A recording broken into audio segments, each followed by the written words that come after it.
What's up, guys? Welcome to your App Store update for Monday, July 29th. I'm Justin. I am Marty. Hi. I'm joined by Marty Sleva, putting my hand on your shoulder. Boy, oh boy. Marty, we got a couple of video game debuts today. Okay. Neither of them are great. Yeah, I mean, you kind of warned me coming over here that today's not a good day, so. No, but I mean, we're trying to do the App Store update every single day. Sure. This is Dark Slayer X. Looks like a Dark Slayer game. But the X is EX, which is weird. It's not like the letter X, which is like, that might be something they do in Japan.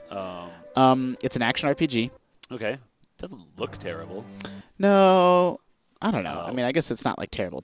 Yeah. You get these cutscenes with the artwork. Yeah. The cutscenes and the artwork and the loadings. I don't know. I mean, it's just hard to do games like this on a touchscreen. Sure. I mean, yeah. First thing I noticed is that the screen is way too busy with garbage HUD elements. Well, I mean, they're sort of necessary because that's the downside of touchscreens, right? Yeah, I mean, necessary unless you just make it invisible. Like, Limbo made it invisible. The problem is we just fought for like 3 seconds. That was a level? I mean, it wasn't a whole level, but it's just you're interrupted constantly with like cutscenes. Yeah. It's just a little bit clunky. Like, your character just moves slow, but then if you drag more, he'll dash. Yeah. You have these special moves. Yeah, there's way too much business garbage on the screen. I don't know. It's not bad. I just like play Zenonia. How much is it? $1.99. That's no. It's $1.99. Play Zenonia instead. Buy an Arizona iced tea. So, yeah, buy an Arizona iced tea. It will cool you off. Yeah. It will refresh you. Another board game port came out today. This is A Brief History of the World. Okay. And I'm not familiar with the real, like I play a lot of board games, but I'm not familiar with this particular board game. Yeah.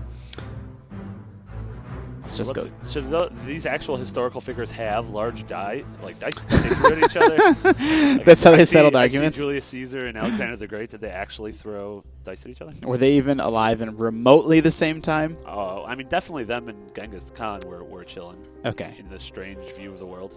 This is a little bit like a a Risk game, in the sense that it's a war game and about territory control. Obviously, all the specific rules are different, but. I don't know. Like I said, I can't really speak to this too much because I haven't played the actual board game. The people on Board Game Geek like it. It's in the top 1,000 board games. It came out in 2009. Yeah. It's got a 7.11. They're very, very specific over there at Board Game Geek. 7.11. 7.11 out of 10. Yeah. So, if you're looking for a historical war game, it's made by... actually, that's a nice segue into...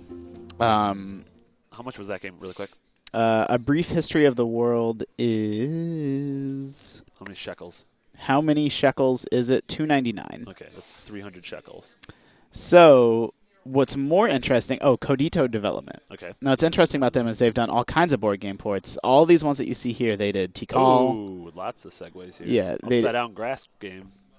Oh, you know what they might not have done? Oh, yeah, they did do. They did Tikal, Havre, Tigris and Euphrates. They did Ra. They did the iOS ports of lots and lots of really, really big board games. That's all these games we have here. Yeah, and because they have a new board game out, all these other board games are on sale. Oh, nice. And they're all $3? They're all on sale for $1. Ooh, that seems better. So Brief History of the World's the new game, and the rest of these are their older games. Right. Gotcha. So if you only get one, I play a lot of board games, but I actually haven't had a chance to play Ra yet, so I can't really speak to that. I like Tikal the most. For 99 cents, I think Tikal is a great deal. The Havre is traditionally it's considered one of the greatest board games of all time. Oh, wow. I found it to be a little bit finicky. It's a little bit heavy, like Agricola. Like, it's a little bit too much for me. That volcano looked pretty silly before. I don't know if anyone noticed. But the silly volcano? Yeah. So Tikal is a game where you're exploring a jungle, and you explore it by... When you're playing the physical board games, these are all... You're drawing tiles from a pack, and then you're placing them on a board. So it's like if we go place our tile here... then it's like the equivalent of like you're exploring. Like we've removed another element of the jungle. I don't know. I don't want to do treasures. Where am I? And then it's sort of, you have a bunch of workers that you choose to place. You have 10 action points that you can use each turn to place your workers or, continue doing things of that nature. Again, board games are sort of hard to demo in just a few seconds, but... I'm assuming all of these games have asynchronous multiplayer. Is that a thing? Is that a safe assumption? It is not a safe assumption, and that's actually the big caveat here. It's not much of a caveat. These ports are $1, and they're 99-cent ports of board games that are $30 or $40 in stores. Yeah, most of these German board games are pretty expensive. But they are are a little bit bare bones. Yeah. You know, they'll have some basic AI. They'll have local multiplayer. They'll have online multiplayer. You know, but you can't really expect, like, you see the graphics aren't much here. You got that kind of silly volcano. Yeah. They're all, like, a little bit plain, you know, and stuff like Agricola or Eclipse that's, you know, $5 to $10. They cost quite a bit more, but they're going to be a little bit higher quality ports. So, I'm impressed that they have AI at all. You know, I mean, that's stuff that's hard to program. Sure. You know, so not an incredibly. Oh yeah, we forgot one thing. We forgot one more game. We forgot Boy RPG. Yeah. I'm including this because it's got a really, really sad thing on the App Store. Yeah. So Boy RPG was $1 or $2. It dropped to free, and in the App Store description, in all caps, it says, "I'm so sad. I spent over than 1,000 hours to make this game, but it sold less than 10 copies in first week. So I free the game for limited time." The game's been freed. I don't know. Like, that's just depressing, right? Like, did it really take 1,000 hours? You know, if Jonathan Blow made this game, we would all be very excited.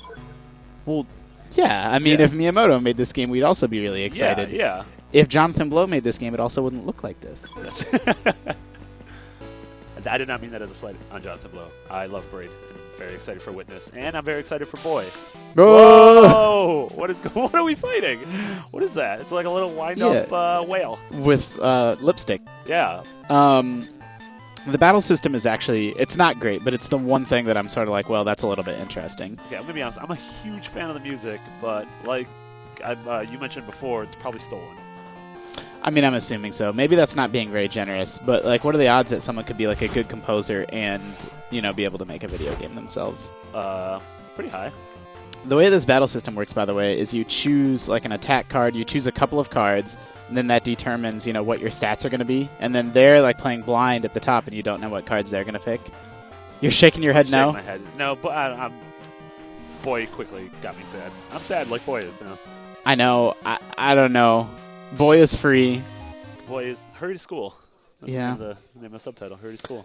Yeah, Boy in parentheses RPG dash Hurry to School. Yeah. On the game's App Store page, it says, an epic RPG game, Black Power is Awakening. Uh-oh. And study hard to increase your power and battle with the enemies. This is also sad. I know. Not a great App Store day. I like to think this is like Cow Clicker. Like this game is actually commentary on all of us and games and dumb things. And it's probably nothing like Cow Clicker. Clow Kicker.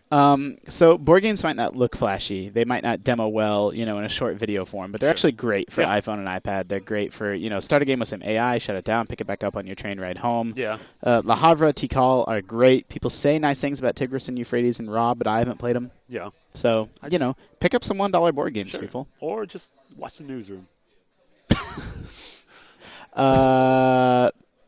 Marty, thanks for joining me. Yeah, it was my pleasure, Justin. Everyone at home, thanks for tuning in. Remember, we're always spotlighting the newest, hottest things on the App Store every single day, even when there's nothing really. Exactly. We're gonna spend your time for you, whether we have anything good to talk about or not. Yeah, so, you know, until tomorrow, everybody keep it locked to IGN.